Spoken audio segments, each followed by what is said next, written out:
წინა ვიდეოში ვისაუბრე ხაშის სასარგებლო თვისებებზე და გასაგებია, რომ შეიცავს კოლაგენს და ამინომჟავებს და სასარგებლოა. მაგრამ ცხიმიანი ხაში და მისი დამამშვენებელი ლავაში და არაყი კომბინაციაში იწვევს წონის მომატებას და თუ იცი რა უნდა ქნა მეორე დღეს, ეს ფაქტი არ არის საგანგაშო.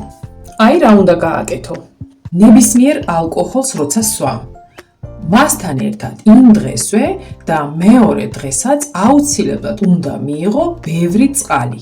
მეორე უნდა ჭამო მეტი ბოსტნეული და ცილა. მესამე, ან მინიმუმამდე შეამცირე, ან საერთოდ ამოიღე ნახშირწყალი და ცხიმი მეორე დღეს.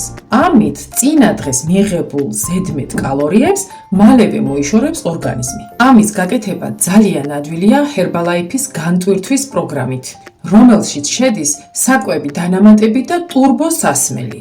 თუ გინდა გაიადვილო მეორე დღეს ეგრეთ წოდებული ნაბახუსევი, მომწერე. და უფრო კარგად გაიგებ, რა არის ტურბოსასმელი და რა სჭირდება შენს ორგანიზმს მეორე დღეს.